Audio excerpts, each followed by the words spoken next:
Bom, olá a todos vocês. Estou aqui fazendo mais um vídeo sobre dificuldades de texto. O primeiro deles que nós vamos ler está no livro de Êxodo, que é o segundo livro da Torá, conhecido mais como Vaikra. Não, Shemot, desculpe, tá? Conhecido como Shemot, que em hebraico quer dizer os nomes.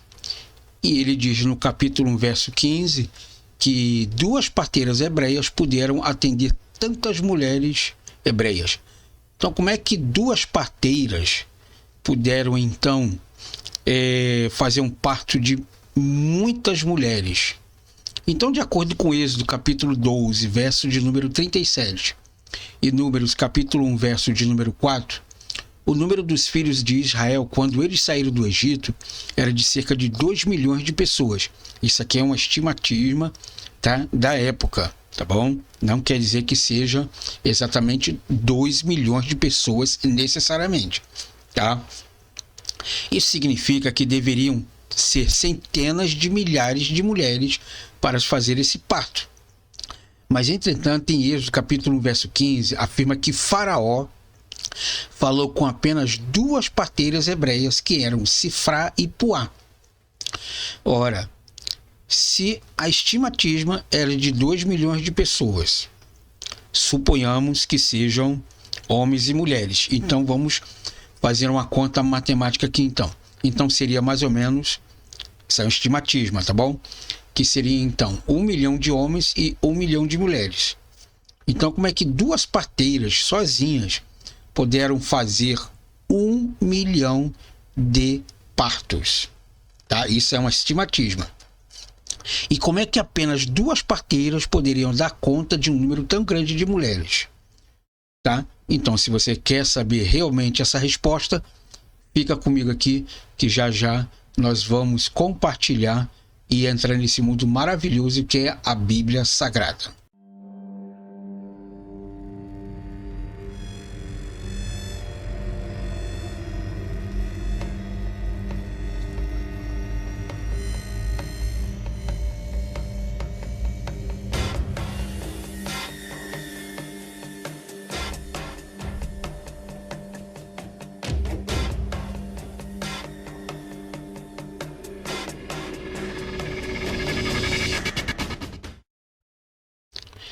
Então vamos lá.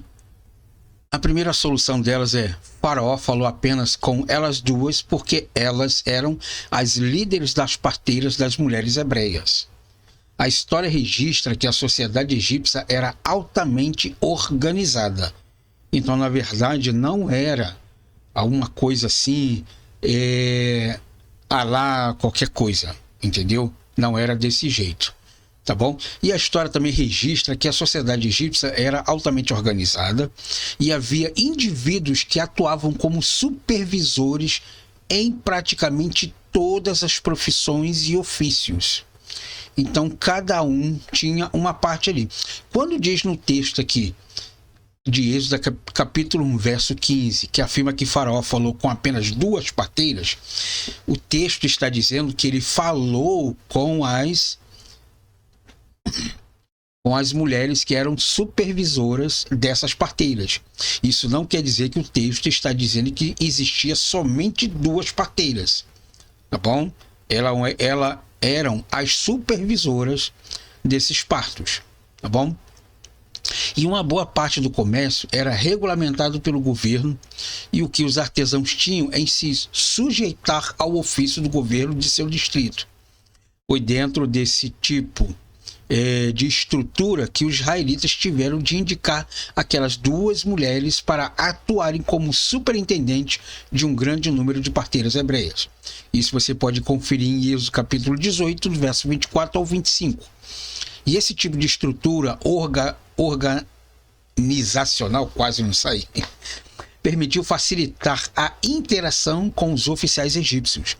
Quando o faraó ou um oficial egípcio precisava comunicar alguma nova disposição a um grupo profissional, isso era feito através dos seus superintendentes. Então, na verdade, o faraó não falava com todas as parteiras existentes dentro da sociedade egípcia. Ele, então, dividiu em categorias e subcategorias. que eram as supervisoras e eram as encarregadas. Ele falava com as supervisoras, então as supervisoras falaram com as encarregadas, e as encarregadas, então, como o próprio nome já disse, encarregava de dar essa missão. Então, na verdade, ali, para esse número tão grande de pessoas que nós estamos falando aqui, que é uma estimativa, não é 2 milhões de pessoas, traz exatamente essa junção aí, tá bom? Então, na verdade, aquele número de pessoas ali era uma estimativa. E não foi somente 2 mulheres parteiras que fizeram todos aqueles partos. Faraó falou com as 2 maiores supervisoras da época para emitir esse mesmo comunicado às encarregadas para que elas pudessem então fazer essa junção. Tá vendo como é que a Bíblia, você entendendo o texto, para depois começarem a compreender o contexto, como é que fica mais fácil de nós entendermos as histórias bíblicas? Então, na verdade, é isso aí, ok? Eu quero agradecer a você por ter ficado até aqui, muito obrigado.